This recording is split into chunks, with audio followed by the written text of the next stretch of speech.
Hello दोस्तों, UCO वाला channel में आपका स्वागत है। दोस्तों आइए देख लेते हैं चोल साम्राज्य। तो हम लोग चोल साम्राज्य के बारे में देख रहे हैं। दोस्तों आइए देख लेते हैं चोल साम्राज्य का सैन्य संगठन, सैन्य व्यवस्था इस प्रकार की थी दोस्त। तो आइए देख लेते हैं। तो चोल सेना के 3 प्रमुख अंग थे: पदांती, गजारोही एवं अश्वारोही। चोलों का अश्वसेना में अश्वों का अरब एवं खाड़ी देशों से आयात किया जाता था। सेना की विभिन्न टुकड़ियों अलग छावनियों कड़ग में रहती थी। चोल सेना के सभी वर्णों की व्यक्ति सम्मिलित थे। राजा सैन्य संगठन का प्रधान होता था तथा युद्ध काल में प्रायः वही सेना का नेतृत्व करता था। सेना की टुकड़ियों के प्रमुख को नायक, सेनाध्यक्ष या प्रधान, सेनापति को महादंडनायक या सेनापति कहा जाता था। थल सेना के मुख्य अंग थे धनुर्धर, गजारोही, घुड़सवार तथा पैदल सेना प्रमुख थे। सेना में अनेक सेनापति ब्राह्मण थे जिन्हें ब्राह्मणाधिराज कहा जाता था। न्याय समितियों को न्यायातर कहा गया है दोस्त। अगला देख लेते हैं भैया।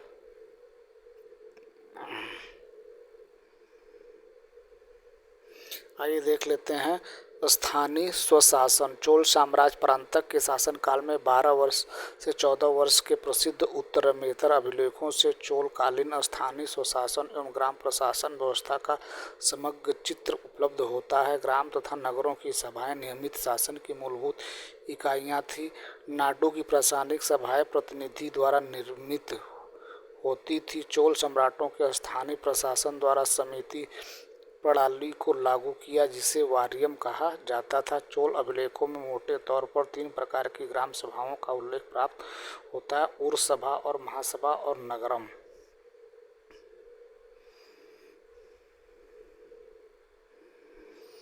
इस काल के स्थानीय स्वशासन में उर तथा सभा या महासभा बालिका सदस्यों द्वारा निर्मित होती थी। उर एक समान प्रकार की सर्वसाधारण ग्राम सभा थी जिसमें ग्राम, पुर या नगर दोनों सम्मिलित थे। उर का शाब्दिक अर्थ पुर है। इसकी कार्यकारिणी समिति को आलंगुड़म कहा था।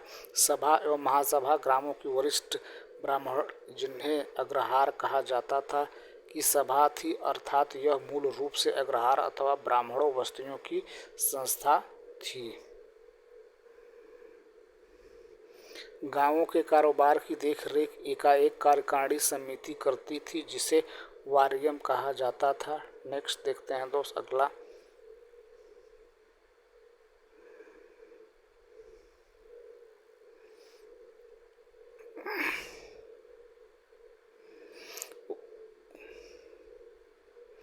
वारियम कार्यकारिणी सदस्यता के लिए 35 से 70 वर्ष की आयु वाले व्यक्ति का नामांकन होता है जिसे के पास लगभग 1.5 एकड़ भूमि को हो तथा अपनी भूमि पर बने मकान में रहता हो, साथ ही वैदिक मंत्रों का ज्ञाता हो। महासभा को पेरुंगरी, इसके सदस्यों को पेरुमक्कल तथा समिति के सदस्यों को वारी पेरुमक्कल कहा जाता था। सभा का बैठक गांव के मंदिर, वृक्ष के नीचे या जलाशय किनारे होती थी।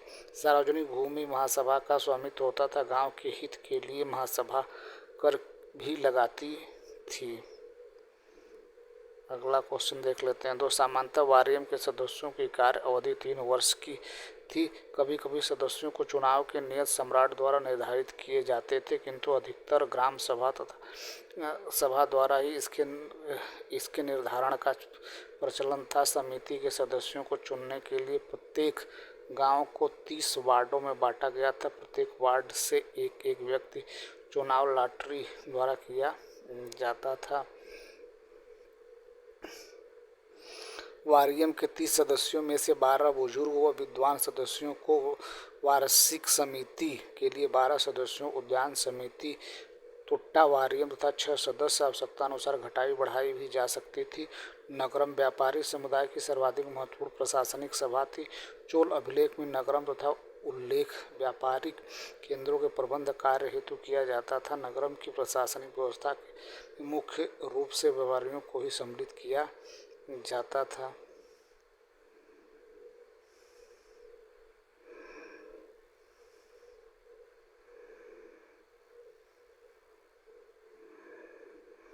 ग्राम सभा यह भूमि कर का संग्रह करती थी तथा संग्रहित राशि को राजकोष से जमा करती थी। इन्हीं सभाओं द्वारा ग्रामीण विवादों का फैसला भी किया जाता था। दोस्त,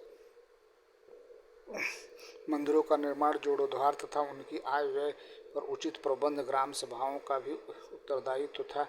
भूमि सर्वेक्षण का कार्य केंद्रीय सरकार द्वारा किया जाता था, किंतु भूमि के वर्गीकरण या उनकी श्रेणी में किसी भी प्रकार के परिवर्तन के लिए ग्राम सभा की अनुमति आवश्यक थी। प्रत्येक ग्राम में मध्यस्थ नामक कुछ वेतनभोगी कर्मचारी होते थे,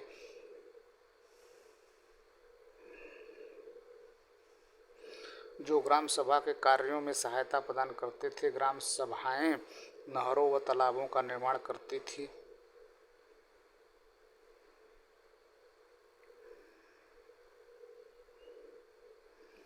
चोल समाज। तमिल क्षेत्र में प्रारंभिक ऐतिहासिक काल में वर्ण व्यवस्था का अभाव था। चोलकालीन समाज को दो वर्गों में विभाजित था, ब्राह्मण, अब्राह्मण। ब्राह्मणों में सबसे महत्वपूर्ण शूद्र थे। चोल काल में दक्षिण वर्गीय तथा वाम वर्गीय, इंडई औद्योगिक वर्गीय दो समूह थे। दक्षिण वर्गीय जातियां मुख्यतः कृषि और श्रमिक जातियां थीं तथा वाम वर्गीय जातियां हस्तशिल्पकारों या दस्तकारों की जातियां थीं। चोल काल में इंडगई की अपेक्षा बेलंगई कहीं अधिक अंधकार युक्त होते थे। बेलंगई का प्रभाव दरबार तथा सेना में कहीं अधिक था। इडंगई लोग अपनी आजीविका व्यापार तथा दस्तकारी के द्वारा चलाते थे।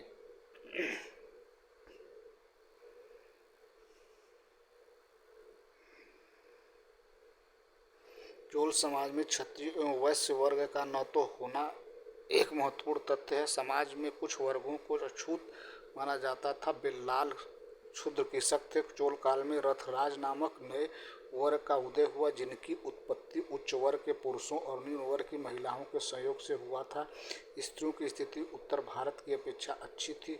देवदासी प्रथा प्रचलित थी तथा दास प्रथा के भी प्रमाण हैं। कला पल्लवों की भांति चोलों ने सिंचाई के लिए कावेरी तथा नहरों का निर्माण कराया था।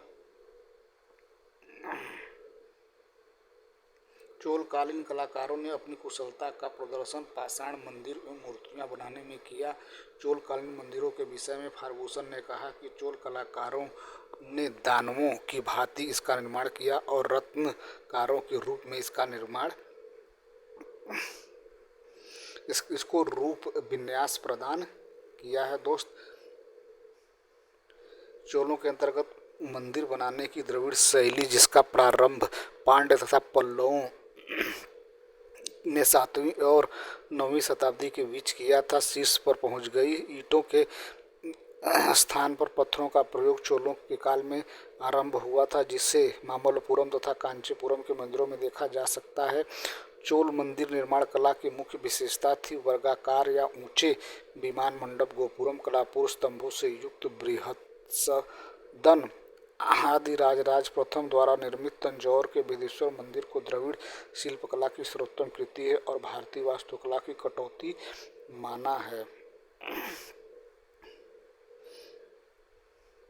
इस काल में पाषाण मूर्तियों से भी अधिक धातु मूर्तियों का निर्माण हुआ। सर्वाधिक सुंदर काव्य मूर्तियों तो नटराज, शिव की चेतेश्वर, चोलेश्वर मंदिर का निर्माण विजयालय ने करवाया था। ठीक है दोस्तों, ये रहा आज का वीडियो। अगर हमारे पास ठीक हो तो हमारे चैनल को सब्सक्राइब करें, अपने दोस्तों को शेयर करें। Thank you so much for watching this video.